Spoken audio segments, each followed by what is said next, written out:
నాకు నా ఫ్రెండ్స్ అంటే ముఖ్యం, మా అమ్మ నాన్న హ్యాపీనెస్ ముఖ్యం, డబ్బులు ముఖ్యం, హ్యాపీగా బతకాలి, కంఫర్టబుల్గా బతకాలి, నా చిన్న పని చేయాలి, ఇంక ఇవి చేసుకుంటా ఇంటికి వెళ్ళిపోతుంటా. బయట ఏం జరుగుతుందో పెద్దగా తెలియదు.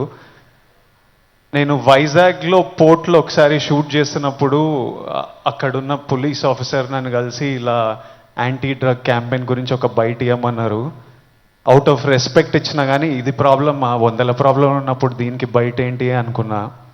మళ్ళీ ఈరోజు ఇట్లా ఇంటర్నేషనల్ డే ఉంది, చీఫ్ మినిస్టర్ గారు వస్తున్నారు, ఇంతమంది పెద్దలు వస్తున్నారు, ఇంత పెద్దగా జరుపుతున్నారు, ఈ మెసేజ్ కంపల్సరీ వెళ్ళాలని పిలిచినప్పుడు నాకు మళ్ళీ అర్థం కాలేదు. But when I sat with some police officers, some senior police officers from the Telangana Police Department, and asked them, వాళ్ళని అడిగిన అసలు ఏం జరుగుతుంది, ఎందుకు ఇంత పెద్దగా జరుపుతున్నామంటే, వాళ్ళు నాకు జరుగుతున్న రియాలిటీ చెప్పినప్పుడు ఇమ్మీడియట్లీ అయితే తప్పకుండా రావాలి, మనోళ్ళతో మాట్లాడాలి, ఎవ్వరు ఇలాంటి సిచ్యువేషన్స్లో పడొద్దు అని అనిపించింది. చాలా మన డ్యూటీ లాగా అనిపించింది ఇది చెప్పడం. ఎందుకంటే మీలో ఎంతో మంది మమ్మల్ని ఇష్టపడతారు, మమ్మల్ని చూస్తారు, మమ్మల్ని ఫాలో అవుతారు.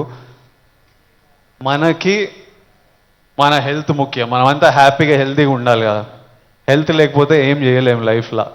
మనం హెల్తీగా ఉండాలి, మన అమ్మ నాన్న గర్వంగా ఉండాలి, హ్యాపీగా ఉండాలి, అది ముఖ్యం కదా. Yes or no?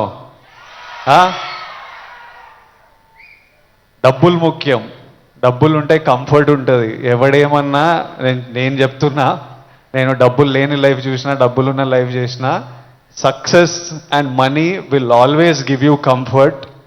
ఇవి ముఖ్యము.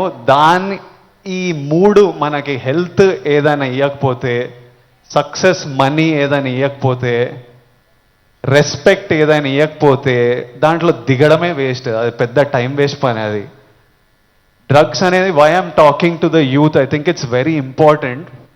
30 years వరకు నా పర్సనాలిటీ నాకే తెలియదు. 30 తర్వాత నేను ఎలాంటి మనిషిని, అప్పటి వరకు చాలా ఇన్ఫ్లుయెన్స్ అవుతాం ఫ్రెండ్స్ వల్ల, పక్కనున్న సిచ్యువేషన్స్ వల్ల, రకరకాల సిచ్యువేషన్స్ అరౌండ్ అస్ మనని ఇన్ఫ్లుయెన్స్ చేస్తాయి. సో యంగ్ ఏజ్ ఉన్నప్పుడు మనం చాలా కేర్ఫుల్ ఉండాలి. ఎవ్రీ డెసిషన్, మీరు ఈ ఏజ్లో తీసుకుంటున్న ప్రతి డెసిషన్ మీ లైఫ్నే చాలా ఇంపాక్ట్ చేస్తుంది. అండ్ నాకు ఈ పోలీస్ ఆఫీసర్స్ ఏమన్నారంటే, it is even organised by countries out side India. ఎందుకంటే ఇండియాలో యంగ్ పాపులేషన్ ఇస్ హ్యూజ్.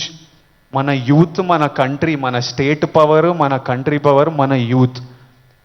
ఒక కంట్రీని డిస్ట్రాయ్ చేయాలంటే ఏం చేయొచ్చు? వార్ చేయొచ్చు, టెర్రరిజం చేయొచ్చు. ఇంకో ఈజీ థింగ్ ఏంటంటే యూత్ని పాడలేపితే. So we are seeing even in the book, నాకు ఇప్పుడే ఒక బుక్ ఇచ్చారు, ఆ బుక్లో కూడా నార్కోటిక్స్ టెర్రరిజం అని ఒక సబ్జెక్ట్ ఉంది, ఒక పారాగ్రాఫ్ ఉంది. Where countries that want to see India not progress, easiest way. ఇప్పుడు మనం చూస్తున్నాం అమెరికా ఎంత ఎఫెక్ట్ అయింది, అంతా కొంచెం పిచ్చిగా ఉంటున్నారు వాళ్ళు. ఎందుకంటే easily you infiltrate drugs in to a system.